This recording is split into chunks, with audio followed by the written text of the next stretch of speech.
What's up, Cougar fans? Welcome to another edition of CUC Coaches Weekly Softball Edition. Coach, how you doing? I'm doing well, thanks. Good. Beautiful day outside today. It is a gorgeous one after yesterday. That's right. Felt like it's rained like 6 out of the last 7 days. It very well could have. I kind of lost track, so. That's what happens in the spring season, I suppose. Yes.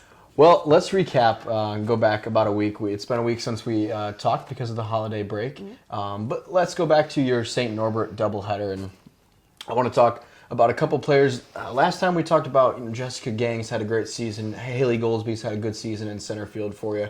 Let's talk about another couple players that came on specifically in that doubleheader. Eden Pufall had a great weekend, and so did Michaela Morris. Can you talk about those two players? Yeah, so Eden's working very, very hard. You know, she's coming back from an injury, and so I think every time she gets on the mound, like, she's making progress. And we're going to see some things that, she steps back a little bit, but I think she's making progress. And she started off strong. She worked through it. I don't think she had stuff that was working very well, but she pitched 4 solid innings.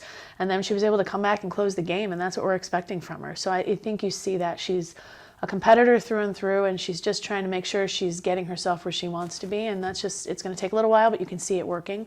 Michaela is just that kid that comes off the bench, and there are days when she just makes plays. In the St. Norbert's game, she gets a single, we bunt her over, and she takes third, seeing it, and then she takes home because she watched what was happening and they weren't paying attention to her, and that kind of was a little bit of a spark, after that. So it's kind of nice to see her be able to come in and have that effect on us. And so we just need to keep moving in that direction and keep building on that consistency of the energy and the effort, and I think the enthusiasm will get there too. And absolutely, and it helps when you get that boost from a young player, and then you've got the steady players, the older kids in Eden Pufall as well.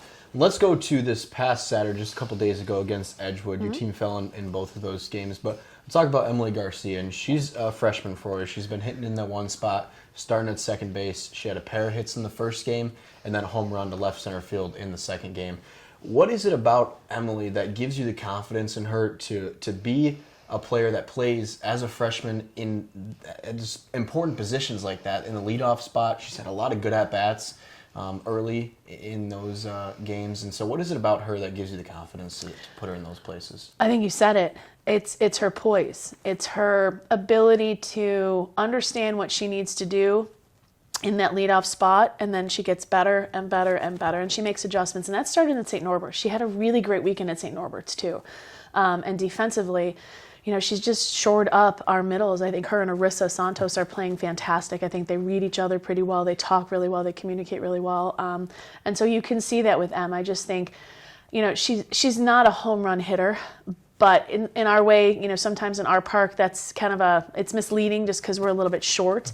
But, she's got the power. She's worked hard in the weight room. She's worked hard in the off season. And I think a lot of that's just equating over to it now. So, I think you're just going to see more and more really good things come from her because she is just one of those kids that's a constant worker. Arissa is the same way. They're just a constant worker. They just want to keep getting better.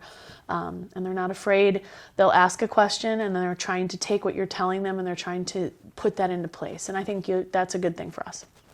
So going back to the rain, which we opened the video with, yesterday you were supposed to play a doubleheader again and canceled because of the storms.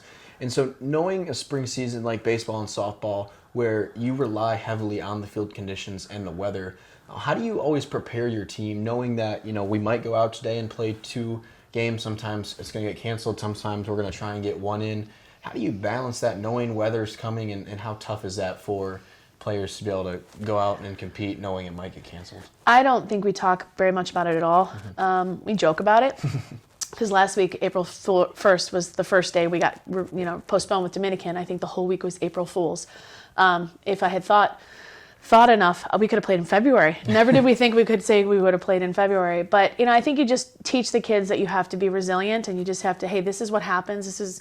You're coming to a place that the Midwest in the spring or the East Coast in the spring, it can be a crapshoot in a way. And so it's just getting them to keep staying focused on the little things. And, they're each taking one thing that they're trying to get better. And every day they're working on that one thing. And that hopefully equates to one more thing on the field that we get a little better at. And we saw some of that in the Edgewood game. Edgewood just played really well. They answered back, which is what we're trying to do. We're trying to answer back. So they just played a little bit better than we did. They were able to answer a little bit differently than we were. So we don't talk about the rain much. We just kind of deal with it. Absolutely.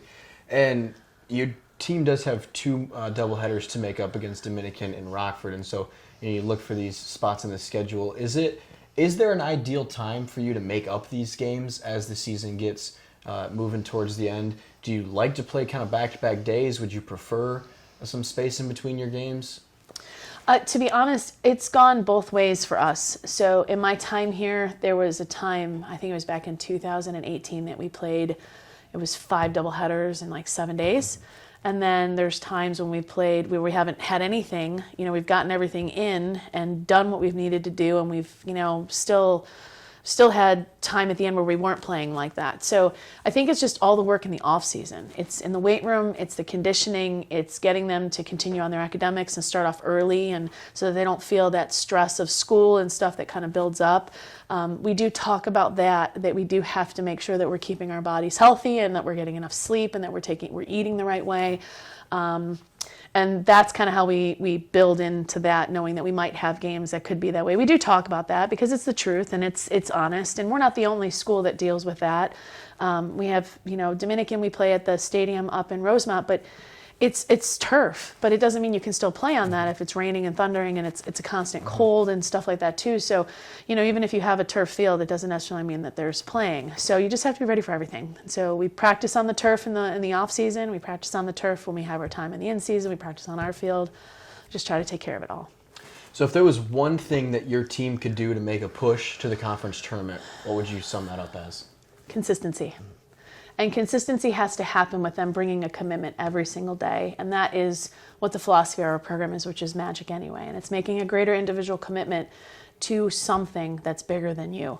And that means you have to constantly have your effort, your energy, and your enthusiasm for what our game is, because it's a game of failure and it's a game of hard. And if you don't embrace the hard and try to love the hard about it, it'll get worse, And so we just try to talk about those things, and we keep harping on that and trying to celebrate the little things that do happen so that we can keep building on that. I think that's the one thing. I think they have to bring their commitment to being better at one thing so that we can keep that push and start seeing what we get, see where we go. Absolutely. We look forward to seeing how the rest of the year plays out. Thank you very much for being here today. Thanks for today. For more information on Concordia Athletics, head to cucougars.com. Coach, thank you and best of luck this week. Thank you. Appreciate it. Roll Cougs.